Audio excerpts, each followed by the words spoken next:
markaziy jangimizda Doston Bozorov 13 ta g'alabali seriyada kelmoqda va uning raqibi braziliyalik Darlan Ferreiraga qarshi jang qiladi. Darlan Ferreira 14 ta jang, 13 ta muddatdan oldingi g'alabada kelmoqda. Keyingi markaziy jangimizda hamma taniydigan Furqatbek Yoqubov bu oldingi Mangu 1 turnirida o'zini IQlari bilan eng zo'r zarbalar bilan ko'rsatgan va uning raqibi afrikalik Luthando Bikoga qarshi jang qiladi. Luthando Biko qarama-qarshiligi juda kuchli, eng qiziq janglardan bittasi bo'ladi. Va undan keyingi jangimizda Shukurjon Abdurahimov Dushan Burilev hindistonlik sportchiga qarshi jang qiladi. Ko'pchilik o'ylayapti Hindistonda unaqa zo'r sportchilar yo'q deb. Imенно bu jang yana bitta shiddatli janglardan bittasi va qonli janglardan bittasi bo'ladi.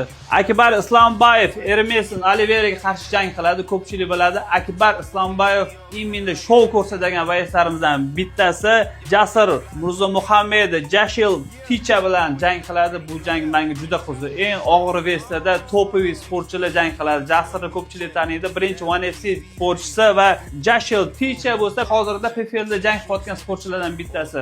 Va shuningdek, bizada Muhammad Qurbonov Jackson Lavreraga qarshi jang qiladi. Mavlud Tifiyev Teyxun Asadali ozarbayjonlik sportchiga qarshi jang qiladi. Ma'ruf Mabarazikov xitoylik sportchiga qarshi jang qiladi. Bu jang ham men uchun juda qiziq. ATF chempioni Ma'ruf xitoylik eng top sportchilarga qarshi jang qiladi va bizga yana bitta neytralniy sportchilardan bittasi ozarbayjonlik Farid Alibabazada Yerisbek Tilenovga qarshi jang qiladi. Ikkita sportchi juda kuchli sportchilar, o'z kurashini Mangu 2 da o'zini ko'rsatadi. Yana bitta qiziq jang jahon chempioni Rashidov Zafar qozog'istonlik Davren Jakubekga qarshi jang qiladi.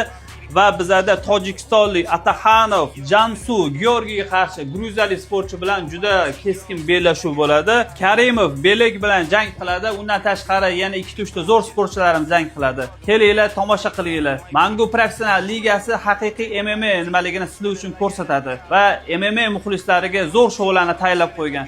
Biletlar ITK.uz dan sotib olsanglar bo'ladi. Mangu professional ligasi o'zimizni milliy brendimizni qo'llab-quvvatlashda davom etamiz.